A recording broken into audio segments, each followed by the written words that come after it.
বন্ধুরা, এই সয়াবিন আমরা কম বেশি সবাই খাই আর খেতেও খুব ভালো লাগে। তো এইভাবে নরম হয় যদি রান্না করলে তো খেতে তো খুবই ভালো লাগবে।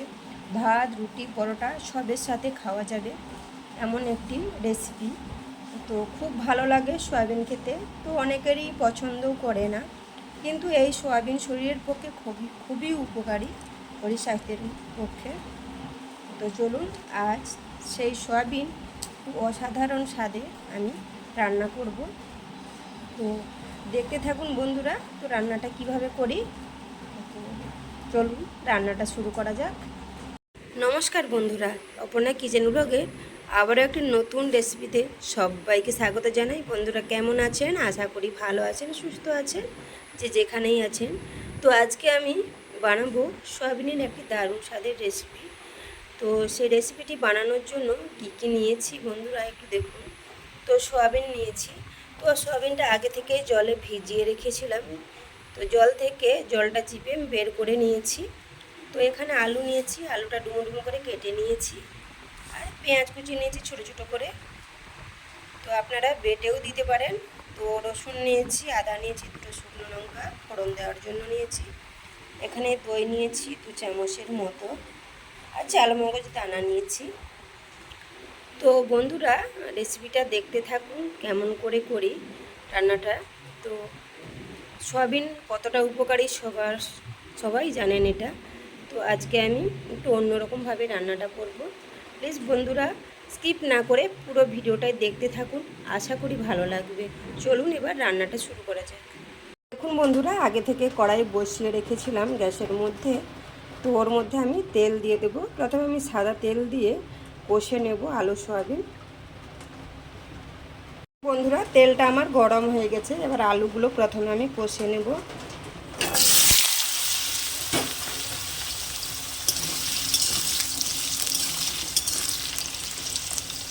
তো এর মধ্যে পরিমাণ মতো লবণ দিয়ে দেবো। আলুটা কষানোর সময় আলুর মধ্যে ঢুকে যাবে, সেই জন্য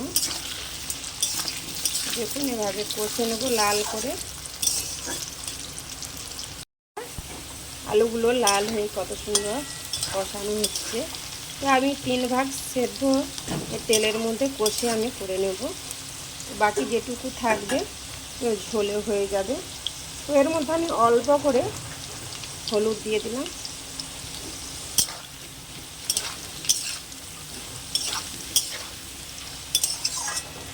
তো দেখুন এভাবে আমি কষে সেদ্ধ করে নেব। আলুগুলো আমার সেদ্ধ হয়ে কষানো হয়ে গেছে। তো এবার আমি নামিয়ে নেব। তো দেখুন এভাবে লাল করে কষে নিয়েছি। তো আপনারা চাইলে এর থেকে হালকা করেও কষে নিতে পারেন, তো আমি একটু বেশি করে লাল করে নিয়েছি। সয়াবিনগুলো কষে নেব।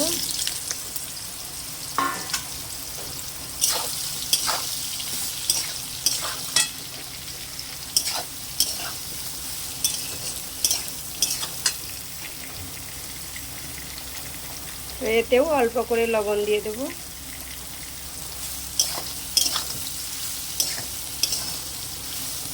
সয়াবিনটা কিন্তু আমি বেশি কষাবো না, এই অবস্থায় আমি নামিয়ে নেব।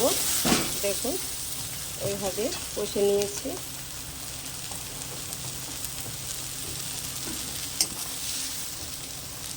নামিয়ে নিয়ে ওই কড়াইয়ের মধ্যে আমি সরষের তেল দিয়ে দেবো, কারণ সরষের তেল দিয়ে পুরো রান্নাটাই করব। সরষের তেল দিয়েই আমি আজকে রান্নাটা করব। তো সাদা তেল দিয়ে সয়াবিন আলু কষে নিয়েছি, আমার গরম হয়ে গেছে। ওর মধ্যে সাদা জিরা আর গোটা লঙ্কা আমি ফোড়ন দিয়ে দেবো।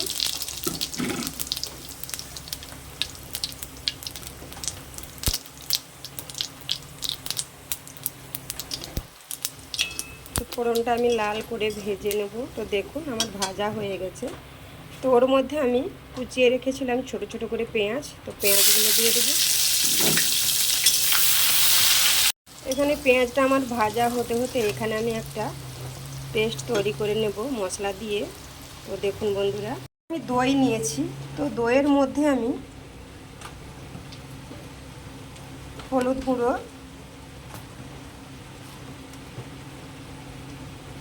পরিমাণ মতো লঙ্কা গুঁড়ো, কাশ্মীরি লঙ্কার গুঁড়ো,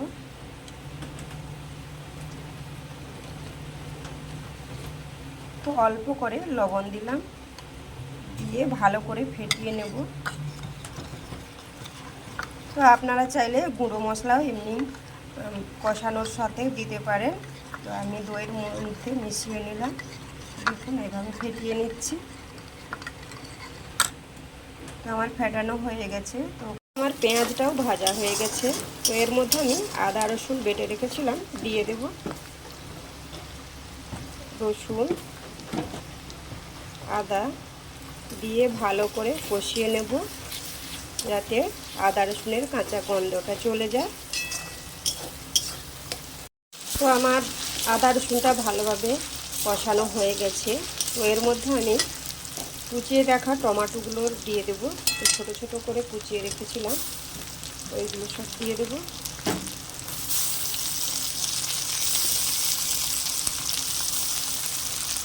দিয়ে এর মধ্যে আমি অল্প করে লবণ দিয়ে দিব, যাতে টমেটোটা তাড়াতাড়ি গলে যায়। তো টমেটোর একটা যে গন্ধ থাকে সেটাও চলে যাবে। বন্ধুরা, টমেটো আমার গলে গেছে। তো এই অবস্থায় আমি যে মশলাটার পেস্ট বানিয়ে রেখেছিলাম, তো ওই পেস্টটা দিয়ে দেব।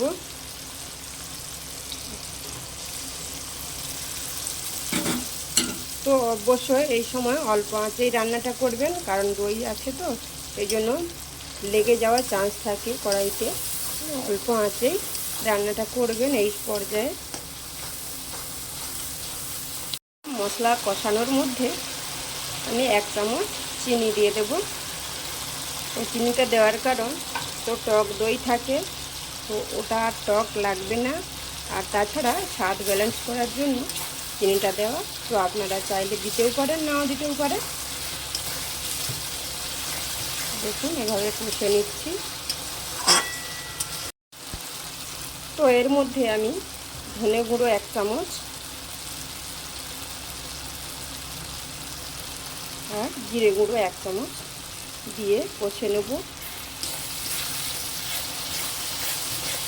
তো আপনারা চাইলে নামানোর সময় দিতেও পারেন, কারণ ভেজে গুঁড়ি করে রাখা।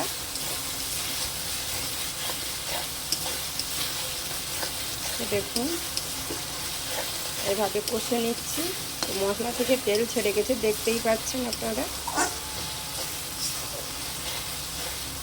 তো বন্ধুরা, চ্যানেলেতে যদি নতুন কোনো বন্ধু হয়ে থাকেন, সাবস্ক্রাইব করে আমার পাশে থাকবেন, অল নোটি অন করে রাখবেন। আমার সব বন্ধুদেরকে অনেক ভালোবাসা আমার পাশে এইভাবে থাকার জন্য। আশা করি থাকবেন আমার পাশে।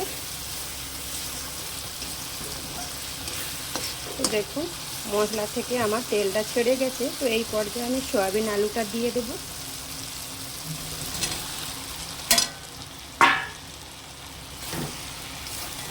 দিয়ে ভালো করে কষিয়ে নেব মশলার সাথে।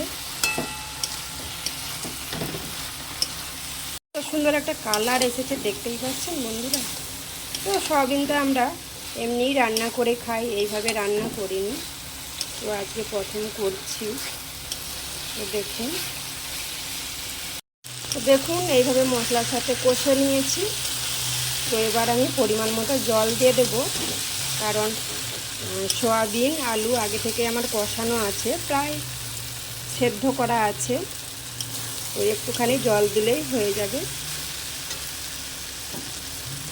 তো দেখুন জল দিয়ে দিচ্ছি। তো দেখুন বন্ধুরা, ঝোলটা আমার ফুটছে। তো এই অবস্থায় আমি তো চালমগজ দানা যে বেটে রেখেছিলাম, তো এটা এবার দিয়ে দেব।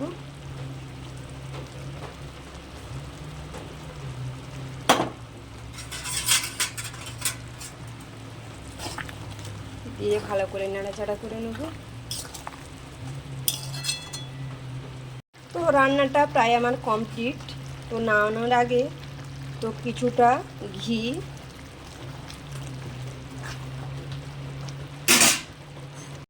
আর গরম মশলা দিয়ে আমি নামিয়ে নেব। তো ঘিটা আপনাদের চয়েস। তো স্বাদটা দ্বিগুণ করার জন্য এই গরম মশলা আর ঘিটা দিলে তো খেতে অসাধারণ লাগবে, সেই জন্য আমি দিলাম। তো আপনারা দিতেও পারেন, নাও দিতে পারেন। তো দেখুন এবার আমি নামিয়ে নেব। তো দেখুন বন্ধুরা, রান্নাটা আমার হয়ে গেছে, আমি নামিয়েও নিয়েছি। তো এবার আমি একটা কাঁচির মধ্যে তুলে নেব। তো দেখুন কত সুন্দর হয়েছে। এবার কাঁচির মধ্যে তুলে নেব।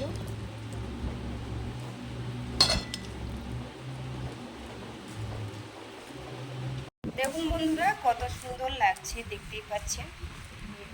একটা সয়াবিন আমি আপনাদের দেখাচ্ছি। দেখুন কতটা নরম হয়েছে, খেতে কিন্তু দারুণ লাগে। দেখুন। তো যাই হোক বন্ধুরা, রেসিপিটি আর বড় করব না। তো রেসিপিটি কেমন লাগলো অবশ্যই লাইক কমেন্ট করে জানাবেন। ভালো লাগলে শেয়ার করবেন বন্ধু বান্ধবদের সাথে। দেখুন, আর চ্যানেলটিতে যদি নতুন কোনো বন্ধু হয়ে থাকেন সাবস্ক্রাইব করে অবশ্যই পাশে থাকবেন। আমার সব বন্ধুদের জন্য অনেক ভালোবাসা রইল। তো এতক্ষণ ধরে আমার পুরো ভিডিওটা দেখার জন্য আপনাদের সবাইকে অসংখ্য ধন্যবাদ, অনেক অনেক ভালোবাসা। তো দেখা হচ্ছে নেক্সট কোনো রেসিপিতে। আপনারা ভালো থাকবেন, সুস্থ থাকবেন, নিজেদের খেয়াল রাখবেন, সাবধানে থাকবেন।